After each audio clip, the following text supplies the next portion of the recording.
Hello, Maria Vladimirovna. Our question concerning Europe's threats to transfer nuclear weapons to Kiev. Why is the West not afraid to cross red lines regarding the issue of nuclear weapons? Well, today I have already said repeatedly that this is a combination of aggression and stupidity. I do not know what spawns what. In their case, one probably feeds the other. Such a development of events should be viewed in the context of the general degradation that we have been observing for at least the last decade in terms of the sanity of Western European ruling elites.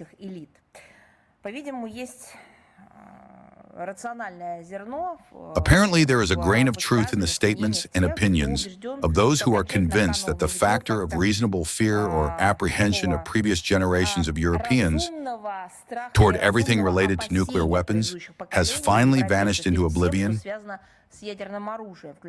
including the risks of its proliferation around the world, and even more so, the danger of using such armaments. Perhaps we need to look for the root in the fact that, at one time, the United States of America stationed its American nuclear weapons on the territory of Western European countries, without allowing these Western European regimes any access to their control or any kind of monitoring whatsoever. Consequently, they created a certain illusion that this is, as it were, a given. The presence of a nuclear factor to which they have no relation, neither philosophically nor mentally, nor practically, nor legally, and they are, as it were, hostages to this situation. And probably games with historical truth also played their part, so to speak,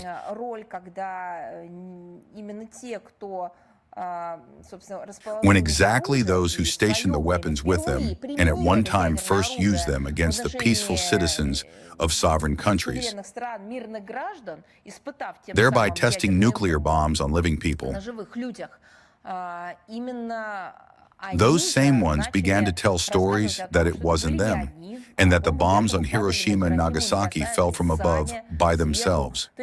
That is, you see, a distortion, a warping of the attitude toward the topic of nuclear weapons.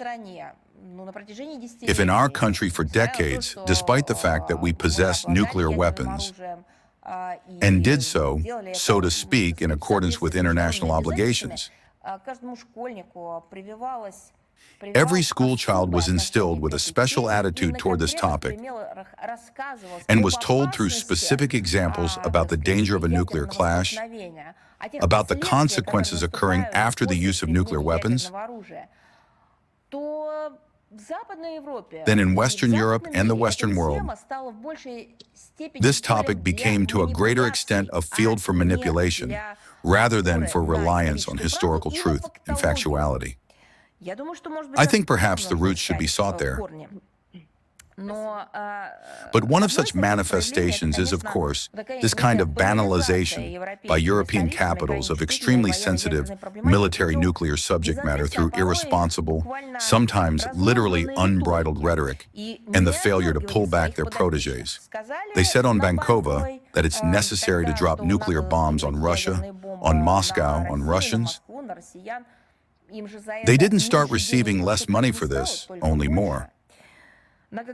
However, much more dangerous is the fact that, besides careless or overtly provocative rants on these problems, those in power in a number of European countries now also allow for the possibility of the practical implementation of deeply destabilizing, destructive, and sharply escalatory schemes in an attempt to use the topic of nuclear weapons to achieve opportunistic goals.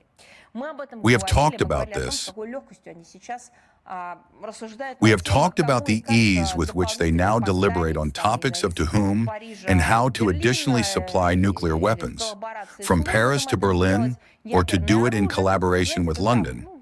As if you know, it's just that, well, a couple of armored vehicles, several divisions, a couple of tanks, and so on. They forget that this requires special preparation and is an incredibly sensitive topic. Although that is exactly how they all deliberated, for example, when it came to the construction of atomic power plants.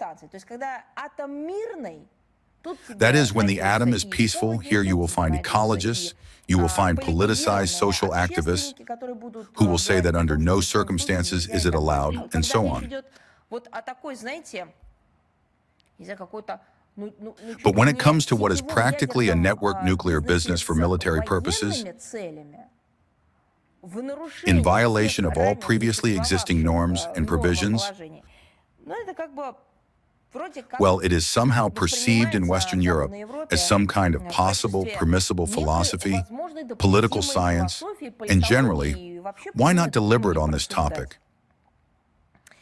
And of course, this consideration is fully applicable to the plot, egregious in its essence, related to information uncovered by Russian intelligence services regarding the consideration by certain forces in London and Paris of ideas about providing assistance to Kiev in creating a dirty bomb or about the transfer of nuclear weapon components.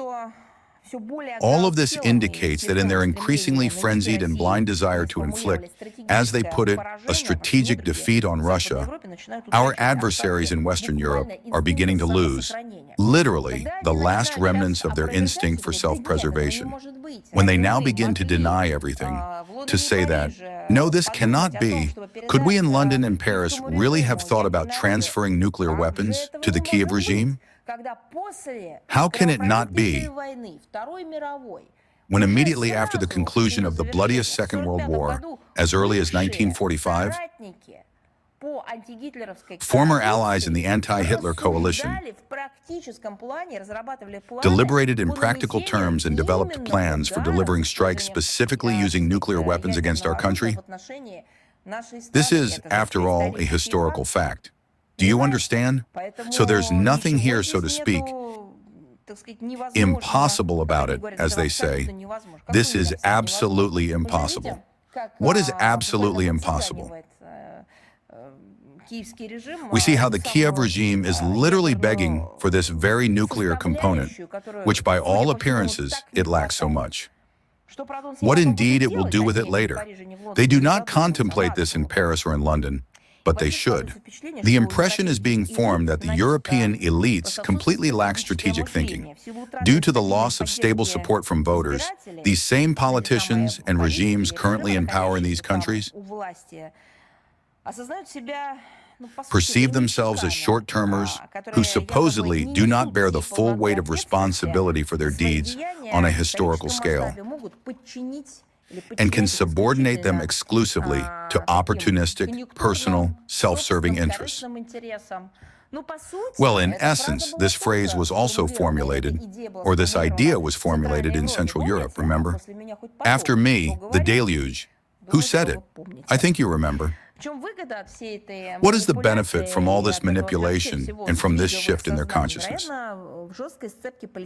Probably in the tight link between the political establishment and military-industrial circles, which are very interested in the current wave of European remilitarization and the raising of stakes in nuclear rhetoric. It seems that for the sake of employment in lucrative sectors of the military-industrial complex after leaving power, European elitists are ready to disregard those risks that they recklessly create for their own countries and for regional and global security.